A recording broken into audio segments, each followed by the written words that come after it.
Hello everyone, and welcome to my General Hospital official channel. I hope everyone is having a wonderful day. Before we begin, please hit the subscribe button and give this video a thumbs up.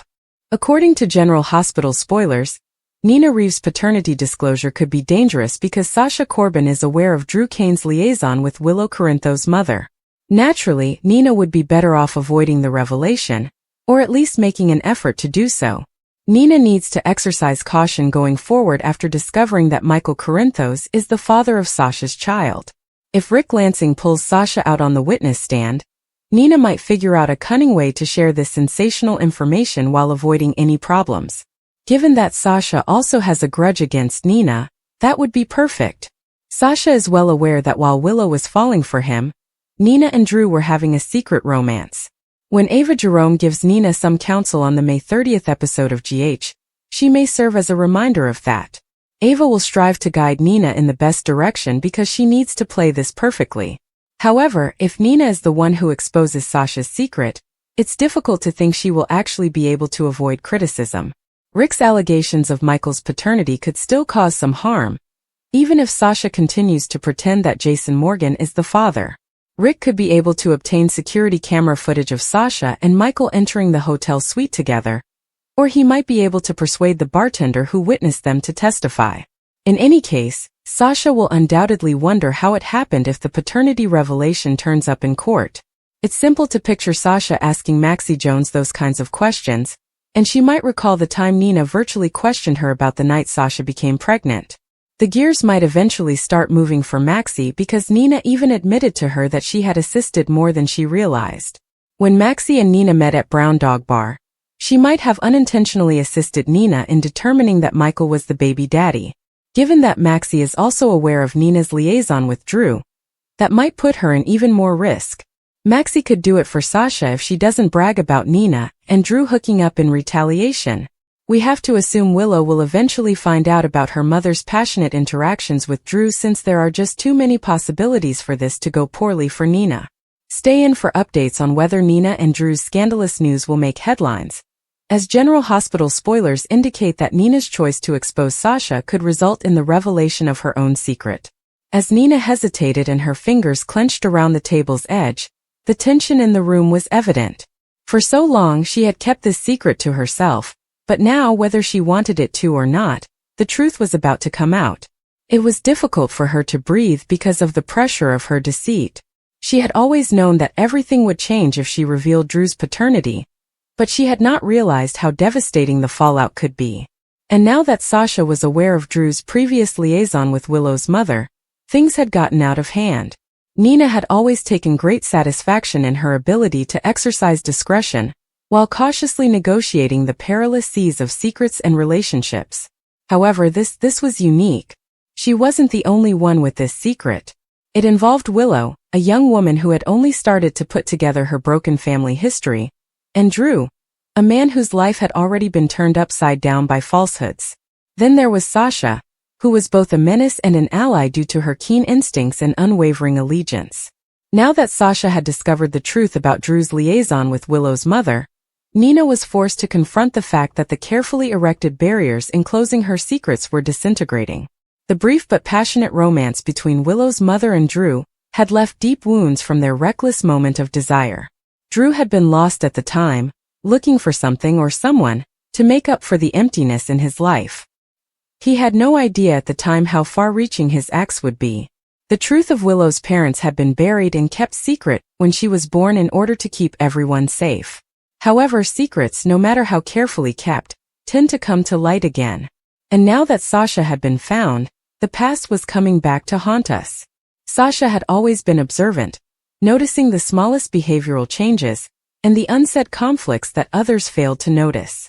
She had seen the glimmer of shame in Drew's eyes that he couldn't quite conceal, and the way he tensed up whenever Willow's mother was brought up. She had initially written it off as residual awkwardness from a long-ago argument. However, she had discovered an old letter hidden in a drawer, and the information it contained gave her a shiver. In addition to knowing Willow's mother, Drew had a close relationship with her, and there was every chance that Willow was his daughter if that were the case. The ramifications were astounding. Nina's silence had cost them both a connection that may have had a significant impact on their lives if Willow was Drew's child. Drew had lost out on seeing his daughter mature, on being present for her life's significant events, and on providing support and affection when she most needed it. Additionally, Willow had never met her biological father, and had always felt as though something, or someone, was lacking from her life. It was nearly impossible to handle the weight of that treachery. Sasha had contemplated her course of action. There was a part of her that wanted to face Drew right away, to demand answers and get the truth out. However, she hesitated because she knew that sharing the information would cause pandemonium. Trust would be destroyed and relationships would be destroyed. How could she remain silent, though? Drew deserved the opportunity to do things right, if that was even possible at this stage, and Willow needed to know the truth about her father. Nina, meanwhile, was struggling with her own morality. For years, she had told herself that she was protecting all parties by keeping quiet. But now that she was in danger of Sasha revealing all, she had to consider if she had been genuinely defending them or herself. She was plagued by remorse, a persistent shadow that would not go away. Perhaps she had been a coward, too scared to face the consequences of her deeds, but she had always considered herself a guardian of secrets. Whether she was prepared or not, the time of reckoning was approaching. The truth will eventually burst into the open because Sasha's knowledge was a ticking time bomb. Nina was aware that she needed to take action initially in order to keep the story under control before it got out of hand. However, how? Should she risk Drew's wrath and betrayal by confessing to him? Should she try to comfort Willow before the truth hit her like a ton of bricks? Or should she go up to Sasha and beg her to hold her tongue for a moment? Every choice had potential hazards and a chance of catastrophe. Drew might never forgive her for concealing such a profoundly important secret from him if she told him. She ran the danger of further alienating Willow if she went up to her, particularly if Willow believed Nina had been manipulating her for years. Furthermore, she might encourage Sasha to come clean if she made an effort to silence her. There were no simple solutions or quick fixes. Nina became increasingly anxious as the hours went by.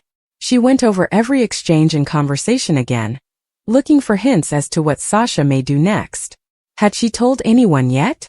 Was she holding off on dropping the bombshell till the proper time? It was impossible to think properly because of the constant strain of uncertainty, which felt like torment. The phone rang right before she felt she could handle the tension any longer. Sasha was the one. As Nina picked up, her voice was no more than a whisper, her heart thumping. "Hey." On the other end, there was a pause that was laden with implicit significance. Sasha then talked in a tough yet kind tone. "We must speak. In person. Right now." Nina felt a knot in her stomach. It was this. That was the moment she had been afraid about. Everything would be different for her, Drew, Willow, and Sasha depending on what transpired next. There was no going back. Taking a deep breath, she prepared herself for the impending storm. "All right," she said softly. "I'll be there." Nina knew the falsehoods were finished as she hung up the phone. No matter how painful it was, the truth will be revealed. At this point, her only option was to prepare for the consequences. This section explores the psychological and emotional upheaval that surrounds Sasha's discovery, Nina's secret, and the upcoming confrontation. Please let me know if you want me to go into further detail about any particular topic, such Willow's emotions, Drew's response, or the fallout.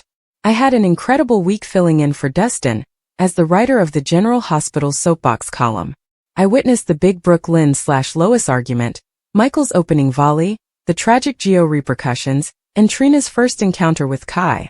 Additionally, the future looks even more exciting. Let's talk.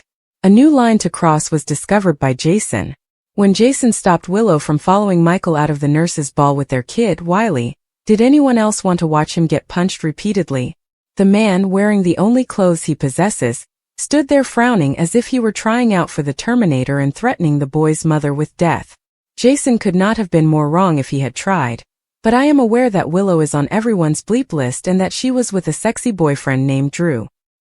He made himself an accomplice to an abduction, court order be damned, and with unjustified righteousness, given that he is well aware that Michael is just as much of a cheater as Willow. Whether you like it or not, welcome to the family. The aftermath of the Geo revelation was still going strong. After all this build-up, Brooke Lynn's confrontation with Lois was well-earned and absolutely soap operatic. It was very Tracy of her to make Gio stay at the Quartermaines, even though I didn't like it. Come on, give the child a break. The takedowns I was really anticipating were Lulu and Cody's, of course, since Lois was being read for filth left and right. There shouldn't have been enough beer in the world to prepare them for what was about to happen to them. However, Lulu's takedown was disappointing as well. I'm not sure how Dante concluded that she had found the son he didn't know he had in order to reconcile with him, but I really liked her disbelieving reaction. How would that even work? Even while I had been looking forward to these scenes, they largely felt more like a staged obstacle to a Lant reunion than a deal-breaker. She ultimately sought the truth that he had been denied for about 20 years. In the end, that's essentially a, "I'll be mad at you for a few weeks" situation. I don't want to seem too critical, but I think Tabyana Ali is fantastic. If you look up the word radiant in the dictionary, that's who she is, in my opinion. Additionally, Jens Austin Astrup is a true charmer. However, I don't feel really engaged in Kai and Trina. Perhaps it's because General Hospital's relationship along the well-known dislike-to-like path. Perhaps it's because her sorrow for Spencer wasn't given enough attention. Perhaps all I have to do is see Trina and Kai work through some challenges together before I fully commit. At least they gave their first romantic scene the full soap opera treatment. The tryst itself was romantic and sudsy, but better background music wouldn't have hurt. Sasha and Michael got back in touch. It was clear from the writing of Michael and Sasha that the program aimed to reignite the old fires. And I suppose that's okay. Rory Gibson is already proving to be just as amazing as Joshua Morrow, the father of Young and Restless, claimed to be, and his scenes with Sophia Matson had a charming spark. However, nothing about their plot tracks. Even if Sasha doesn't want her child to be reared as a Quartermaine and a Corinthos, she will act as though it is. What's better about that? And Michael is willing to give up his and Sasha's child, albeit reluctantly, even though he will stop at nothing to gain custody of Wiley and Amelia? At least Michael and Sasha's reunion is fraught with difficulties. His plan to obtain custody of Wiley and Amelia would be ruined if they got together because it would simply make it more obvious that he is her baby daddy. In my opinion, and no one ever does, the program should go in the direction of Michael and Sasha falling in love again, but keeping it a secret because he makes Willow stay married to him if she wants to be involved with the children. They might act out a War of the Roses style plot in which their animosity toward one another eventually turns back into love. A devastated Sasha might then turn to Jason directly. That is, if we no longer want to witness him getting punched. Drama abounds in the General Hospital universe, and viewers are gripped by the most recent developments. Though fate, or rather the writers, keep putting roadblocks in the way, a long-awaited love reunion appears to be within grasp. As a result of one character's behavior, viewers are demanding that they receive a well-earned punch. Fans are excited and frustrated by the events that are taking place, and the emotional roller coaster continues. A relationship that has seen innumerable hardships, splits, and near misses over the years is the subject of the passionate reunion that has been hinted at. With its passion, heartache, and unmistakable connection, their love story has been among the most captivating on the show. External factors step in just when it looks like they could finally have a happy ending. The road to reconciliation is far from easy, whether it involves an abrupt betrayal, a startling reveal, or an unanticipated return from the past. Social media has been used by fans to vent their frustration and ask the authors to let these two to be happy, at least temporarily. The meddling of third parties is one of the main obstacles in this romantic tale. The couple appears to be motivated to stay apart due to rivalries, envious ex-partners, and manipulating outsiders. Chaos is what certain characters thrive on, and their interference just makes things worse. Whether it's power, retaliation, or just wanting to see the pair fail, others have their own goals. Both characters are clearly suffering emotionally, and spectators are compelled to support them in their fight against the odds. Every close reunion is made all the more painful when it is abruptly cut short since their relationship has been painful and addicting. According to Friday, May 30th General Hospital spoilers, there will be some discussion concerning a police investigation and jail time. Emma Scorpio Drake will also have to deal with some trauma, and Drew Kane may be facing a new threat. Laura Collins will visit Elizabeth Baldwin's home to talk. Liz may express some concerns if she believes Lucky Spencer has been acting strangely, because his name may be mentioned throughout this conversation. Given his reputation as a troublemaker, Rick Lansing may also come up in conversation. Laura might not believe in Rick as much as Elizabeth does, despite Elizabeth's desire to see the best in him. In the impending custody battle between Willow Corinthos and Drew, Rick is expected to play dirty, but he is also assisting Ava Jerome in blackmailing Christina Corinthos Davis. Elizabeth is unaware of the blackmail scheme, and is unaware that Lucky is hiding Christina's involvement in the collision. That being said, Liz will eventually learn the whole unpleasant story.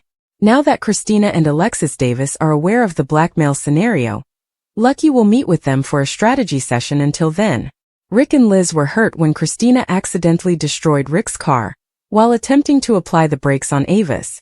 Alexis is now being pressured by Rick and Ava to pay Cassadine money in order to remain silent. Alexis will make it plain that Christina will face jail time if the authorities do another inquiry. Fortunately, Alexis and Christina want to prevent that from happening, so they will need to find the most effective approach to keep things secret. Ava will certainly discover a startling fact when she catches up with Nina Reeves. Nina might acknowledge that she played detective to discover that Sasha Corbin's child is the child of Michael Corinthos. Naturally, Ava would caution Nina against speaking without thinking. Given that Sasha is aware of Nina's scandalous behind-the-scenes interactions with Drew, Nina must approach cautiously. Nevertheless, Nina has the option to inform Rick anonymously, or even pledge him to secrecy about what she has discovered. In one form or another, Willow's custody dispute with Michael must incorporate Nina's newly acquired knowledge. In relation to the custody dispute, Sasha will discuss it with Michael because Rick is pressuring her to testify. If Sasha continues to her false paternity tale, Michael will feel sorry and ask her for a favor, which may include lying under oath. Carly Spencer will pitch to Curtis Ashford in the interim, but he will not like it. Curtis will caution Carly about the dangers of her suggestion because things might go horribly wrong. There can be dangers if Carly tries to bring Drew back into the spotlight in a bad way. Curtis might express reservations about Carly's use of Aurora, or whatever other nefarious strategy she has in mind. According to other GH spoilers, Brooke Lynn Quartermain will become defensive about Giovanni Gio Palmieri. Lois Cerullo was previously cautioned by Brooke Lynn to avoid her son, but it appears like she will issue another warning during Friday's show. But Gio will disappear from the hut where he and Emma end up sheltering. Emma will become alarmed and begin a search as soon as she wakes up and realizes that Gio is gone. Emma might be concerned that Gio has completely left town, but it's possible he just went outside for some fresh air and time to reflect. Brooke Lynn might be forced to allow Lois to speak with Gio if he decides to confront her and receive her version of events. Stay tuned for more on what happens next, since General Hospital spoilers indicate that Gio will continue to be shocked by all of the surprising news that has been thrown at him. Mac was glad to see Jason at the PCPD so he could handle Aunt Tracy. Jason walked silently inside his interrogation room. "Oh please, this is not the time for your strong silent act. Get me out of here," she pleaded. Jason told Tracy that he would post bail after Diane spoke with the court. "Bail? The charges should be dropped. I was framed by that wretched brother of yours," Tracy said. "Drew sailed up to the boathouse on that barge of his. Then he trespassed on our property and he planted that, whatever it was, in my car." Tracy became even more upset as Jason simply gazed at her. She questioned, "Why are you giving me the dead eye?" Jason's response, "I was just thinking, maybe it wasn't a good idea to team up with Drew," silenced Tracy for a full 30 seconds before she told Jason she had no regrets. After a short while, Mac entered and informed Tracy that Diane had done her magic and she may leave. At that moment, Jason got an enigmatic phone call. He picked up the phone and asked the individual what he needed done. Jason informed Tracy that he had more important things to accomplish, so she needed to find another ride. From her home, Elizabeth watched the ball. She shut off the television after witnessing Joe's public outburst of rage, saying, "Well, that was intense." Lucas immediately entered the room wearing a tux and holding a bottle of champagne. Since the top nurse reportedly cannot sit in a ballroom using a wheelchair or crutches, he assumed he would simply bring Liz to the nurse's ball. While Lucky was out on a lengthy errand, Liz put on the paper tiara Lucas had brought and poured her some champagne. They recalled the 10-year-old ball where Carly informed everyone that Hayden was a fake and not actually married to Jake Doe, also known as Drew Kane, while Brad proposed to Lucas and Rick proposed to Liz. Lucy attempted to quiet the crowd as Gio lost it and revealed that Brooklyn and Dante were the parents who had given him away. Emma then pursued Gio. She smiled uncomfortably and said, "Didn't I tell you guys that anything can happen at the nurse's ball?" Chase nodded to his wife while remaining on stage. Brooklyn stood up and hurried out the ballroom after her mother. "What the hell is Gio talking about?" Dante murmured to Lulu while Lucy was babbling, and Cody came over and drew him aside to speak. To answer some questions, Cody led Dante into a dressing room. Dante was shocked and wondered how Cody knew. "I know this is a lot to take in. I don't know the whole story, but I know one thing for sure. Brooklyn had your baby," he said. "I've known about the pregnancy since that summer. That's why Brooklyn left Camp Martha early. She was pregnant," Cody said. Cody claimed that Brooklyn had sworn him to silence, but Dante was furious that Cody had never told him. "Then, when I didn't hear any more about it, I assumed that she terminated the pregnancy," stated Cody. Dante exclaimed, "And that baby is Gio. Gio Palmieri is my son," before he almost started crying. "So, that little kid that I used to see lighting sparklers on the 4th of July block party, that was my boy? Did Brooklyn know?" said the man. Ned, Lois, and Sunny also went. Carly stopped Lulu as she attempted to follow. She remarked, "Lulu, don't. You've done enough." Lulu threw a fit as Carly led her into the ladies' room. Lulu clarified that Gio most likely overheard her confronting Lois. She wanted to locate Dante, but Carly wouldn't let it. Dante needs to hear the truth, but he needs to hear it from the people who were actually involved. That is Lois and Brooklyn, not you. You need to calm down because, for better or worse, you're the one who set this whole train in motion. You need to get off the track before you get leveled," Carly said prior to seeing Joss and Trina act. Olivia, gasping for air, caught up to Sunny in the lobby. "Could this be true? Is Gio our grandson?" she inquired. Sunny appeared equally astounded. Sunny asked, "Did you know anything about Brooklyn having a baby?" "I'm embarrassed to say I did not," Ned answered. Olivia started asking Chase questions when he showed up. "Brooklyn had a baby? Is it true or is it not?" she inquired.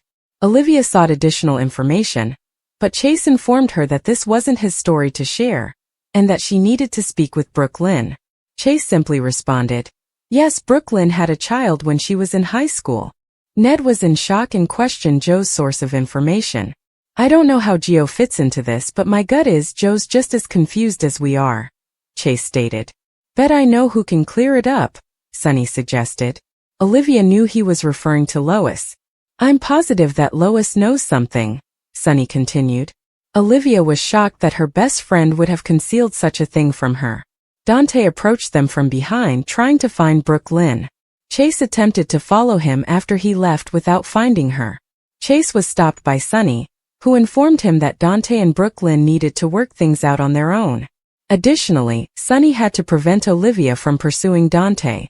"We need to go back into that ballroom, distract our minds, and let the kids do what they're gonna do," Sunny said. Sunny and Olivia left, but Ned stayed to speak with Chase. Although he was relieved that Brooklyn told Chase, he was offended that she kept it from him. "I'm her father. Did she think that she couldn't trust me with that?" asked the man. Ned's voice cracked as he continued, "I should have known, so I could have been there for my little girl." Brooklyn believed the truth would harm him, Chase informed Ned. Is that really what Brooklyn thought or what Lois made her think? Ned pondered. Backstage, Trina and Jocelyn contemplated whether to look for Gio, but Lucy discovered them and informed them that they needed to change because they were the next to perform. The young women sang a lovely ballad about friendship once Lucy eventually led them to the stage. Curtis, Portia, and Kai congratulated Trina after they finished their song, and then Curtis and Portia went to bed. Joss, who was concerned about Gio, was commended by Carly. Then Willow and Drew came up to them and requested a private conversation with Carly. "I want to end this terrible fight over the kids. It's not good for anyone, especially not Wiley and Amelia," Willow stated. "We just want a peaceful path moving forward. That's why we're willing to find common ground." Even you have to admit that we have the upper hand when it comes to the custody hearing, Drew said. Carly informed Drew she didn't believe that at all, grinning confidently. Drew started to accuse Carly of having delusions, but he changed his tone to one of maturity after remembering that he was supposed to be kind. Carly said to Willow, "It would be great if you could speak for yourself." Drew then reiterated Willow's statement. "We're a unit, Carly." At last Willow said a few words. "Drew and I believe we can come up with a custody arrangement that could satisfy both sides," she stated. Willow urged Carly to be practical when she proposed joint custody. She stated, "We're willing to let Michael see the kids every other weekend," without expressing any awareness of how incorrect that was. Drew responded, "Plus 2 weeks in the summer," before hinting at potential plans to relocate to Washington, D.C. Furious, Carly even defended poor Scout, who would be separated from her brothers. Drew asserted that Scout only needed him and Willow as family. Carly remarked, "I'll see you in court." Before Drew could get in Carly's face, Willow fled. "The best part is if you lose Michael his kids, he's only going to have you to blame," he continued in his characteristically eerie tone. For the final number, everyone sat down in the ballroom. The children of Port Charles ascended the stage. "I'll Be There" was sung in a really cute way by Donna, James, Georgie, Wiley, and Scout. When they were finished, Wiley screamed, "Daddy!" and rushed from the platform into Michael's arms, leaving Drew and Willow speechless. "Come on, buddy. We're going home," Michael murmured after picking him up, and Willow watched in dismay as Michael and his kid departed. Emma had no idea that one night would permanently alter her life.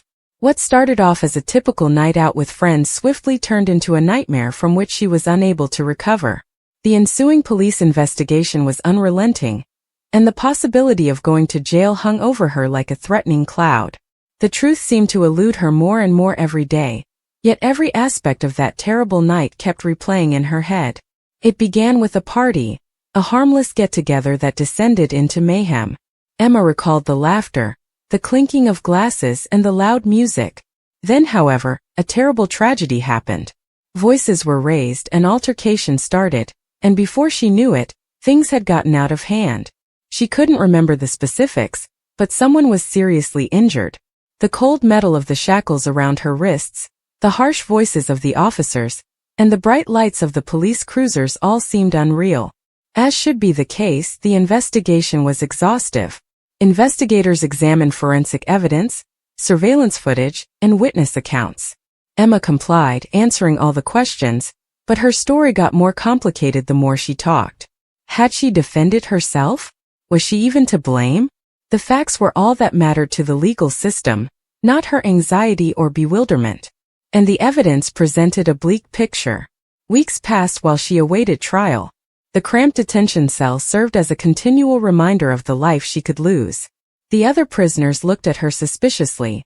Some showed flimsy sympathy, while others were downright hostile.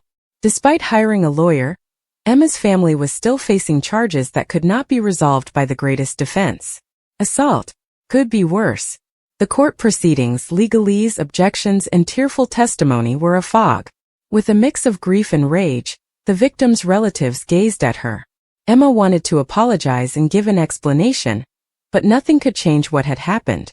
Her destiny would be determined by the jury's decision, and the uncertainty was debilitating. Emma's dread increased as the trial continued. Would she be imprisoned for years? Would a single dreadful error cost her future? Fairness felt like a mirage when her freedom was at stake, even though the legal system was meant to be equitable. The truth was all that counted in the end, but she discovered that truth was a delicate thing.